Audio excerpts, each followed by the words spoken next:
I'm your friend, Dr. Charles Apoki.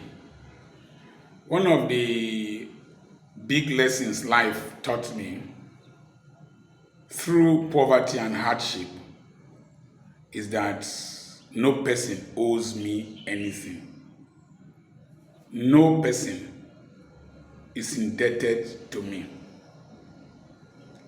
Thank God I had a mother and a father that were committed to my education, to ensuring that my rascality was tamed, my intelligence was focused towards academics very early, and a vision was created for me by my father in desiring that I became a medical doctor as far back as when I was in primary 4.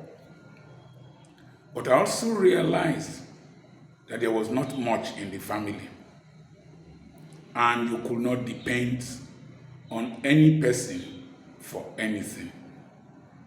And therefore, a spirit of independence was created in my mind. The ability to stand on your own, the ability to start taking responsibility very early. I started trading and doing business very early, either by compulsion, that one needed to hawk firewood so that we could get money to pay the fees, get money to pay the rent, get money to feed. Or I sold akamu, pap made from corn. I know the process from beginning to the end. And I had to sell akamu in the morning before going to school. Sometimes I drive past where I did all this. Sometimes I'm carried with siren and a convoy through the same areas where I caught firewood, where I carried firewood. That sense of independence, enterprise has remained with me. Bred a sense of responsibility, value for money, value for savings, and the mindset that you don't care what people think about you. Because some of the times I was hawking firewood and hawking akamu, I was passing through the same streets where my schoolmates lived, who were children of the elite. It helped me to know that this is the level I am now, but I can go to the next level. And I knew what to do as at that time. Found out that it was academics. I needed to do well academically to reach the same level with my contemporaries, if not pass them. And sometimes I see these other families that had resources and whatever when we were much younger. Some of those children could not develop this spirit of enterprise, independence. And when I used to go from Okere to Makaiva Market to buy sugar cane near that bridge in those days, and I would cut the sugar cane, know how much I bought, how much I was going to make, and then make profits. I was in primary school. Somebody gave me money. I knew how to reinvest the money. It has stayed with me till today. That was how I was able to manage the honorariums I received from different churches, reinvested them to be where we are now. So, from very early childhood, we can impregnate the minds of our children with these values. Another value that poverty, hardship, and my mother taught me, I said it earlier on, is the sense of legacy, the ambassadorial consciousness that I was carrying the name Apoki and taking it beyond where it is now to where it is supposed to be. My grandparents we're not poor. My grandparents at Efronto, Agbemre, and Aroakbo were not poor people. They were established families, but education that was the leverage my mother and whoever was born around that time did not key into it. So in every generation, there is a leverage that occurs, that is there, that you need to latch onto and excel. So mine was education, reading medicine. Then the next thing is that dare to be strong and be bold. I had a mother that was a hard woman. I stress the word hard. If you didn't go to school, she will spit ground pepper into your eyes. She will flog you. But that spirit, there's a spirit she impregnated into me. If they beat you from outside, don't cry home. My mother will beat you mercilessly for crying back home. So a Spartan spirit, strong mindset was created in me. She will say it is better for you to beat somebody's child, then she will go and apologize and beg that woman, than for you to cry back home as a sissy, as a lazy person. So I'm very strong within. I don't fear confrontations, but I don't like trouble. I don't like oppressing people. I cannot deliberately set out to offend somebody or to injure somebody. So, but I have a strong spirit inside. The next thing is that the strength to take decisions and to see them through. You never went out and came back without doing what you were supposed to do. Nobody accepted such stupidity and failure in my household. You had the name of the family that you were going out with.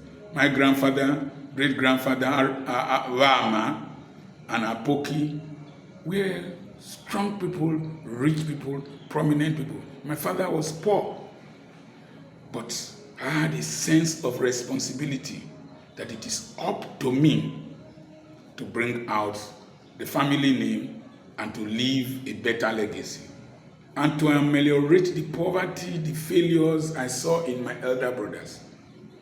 The distractions they followed, I didn't follow. My elder brother married several times, so women is not my problem. They are not my problem. He smoked, the other one smoked cannabis, very restless, very unstable, had so many children. Lousy. I told myself I was not going to toe that path. So, for you to do well in life, look at your family background, look at what is wrong. Like Joseph, decide to be different from them. In every family, God is looking for a man, a woman, that he can bring back the neglected inheritance, giftings, rights and privileges, status and positions that his ancestors did not manage well. He's looking for somebody to give them to. It's not really ancestral causes. It is transgenerational stupidity and chromosomal dispensations that are not corrected by vision and discipline that we call ancestral causes. There are idols in my families, maternally, paternally, but they don't trouble me because I saw what they were doing wrong and I chose not to do the wrong things. I decided to do the right things, associate with the right people, be in the right places, and listen to my parents and honor them to help me. So that boldness, then, that spirit of you are hawking firewood, you are selling akamu, your mates are elites, and they are having privileges. I can partake in the privileges of your family by virtue of being your classmate, but I don't have an entitlement mentality. I hardly beg for things, hardly ever. I can ask for, but I don't beg. When I ask for, most times, because of my intelligence and because of the way I carried myself, when people did things for me, they considered it a privilege to do them for me. I entered people's cars, I borrowed people's suits to do matriculation tie. My dear friend of blessed memory, Abraham Jeffia, I wore his coat, I wore his, knotted his tie, whatever. I had shoes from my late friend too, but whoever did that, I didn't go with a parasitic mindset. As I stand here, I don't owe any bank. I don't owe any bank. If I take money from my cooperatives, I have more than enough inside those cooperatives. Sometimes I don't need somebody to sign for me. That determination not to be a beggar, not to be a nuisance, not to have an entitlement mentality has helped me. It will help you build integrity. It will help you build confidence. It will help you build self-worth. No person is owing you. Even conjugal rights of marriage. I cannot allow my wife to use sex as a weapon against me. Even though the Bible says don't deny each other the conjugal rights of marriage, if you are stupid enough, it can be used as a weapon against you. Learn to walk away from some things if they are going to hold you to ransom. Learn to stoicism. I admire that philosophy so much, stoicism. Learn to discipline, deprive yourself of some privileges that will hold you to ransom. It has helped me. I pray they also help you. No person is owing you anything. I have trained children, sent them overseas, given them the best of life, but they are not owing me. I am owing their children's children, because a righteous man leaves an inheritance for his children's children. The Nigerian government is not owing me. I am owing the Nigerian government. They gave me cheap education, gave me qualitative education, went to university, got qualitative education, and today, despite the misbehavior around, I owe my country. That is why I'm still here. That is why I am doing what I am doing. My community does not owe me. I owe my community. So there are several, on my wife's birthday, August 27th, I'm going to start a foundation, not the regular foundation. I'm going to start a scholarship scheme. Train a village girl. In my mother's village, I'm going to give scholarship to 10 girls from JSS 1 until they finish secondary school. I'm going to pay their fees so that we can reduce poverty by training the girl child in the village. If she goes to school, she's most likely going to marry well, and it's likely her children will also go to school. The teenage pregnancy rate will reduce, and then I will have a better society. So I already have 1 or 2 on scholarship that I've offered to train until they finish secondary school. I'm going to expand it from that 10 to my father's community. But you must not get pregnant during the process. You must not fail. If you fail, you lose it, and then I'll use the money to train another person who is willing to do well. I owe this country. I owe Africa. I owe humanity. I owe God.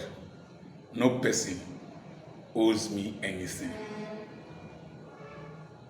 That's the philosophy. Everything I do as a Christian is worship. Worship, according to A.W. Tozer, is from the word worthship, worthship, worthship, the value. I worship God because I know where He took me from. I know what He has cleansed away from me. I know the refinement He has given to me and the opportunities He has given to me and that are still going to come. I do not deserve most of what I've received from life. I don't have an entitlement mentality. No person is owing me, and that is the best philosophy to life. I remain your friend, Dr. Charles Apoki. Remember to subscribe to my channel. Remember to share this video to as many people as possible in the United States, in Trinidad and Tobago, in Papua New Guinea, my friend, Papua New Guinea, and those of you in Malawi, South Africa, wherever. And if you're interested in these lectures, you can organize them, invite me, I will come to speak. God bless you.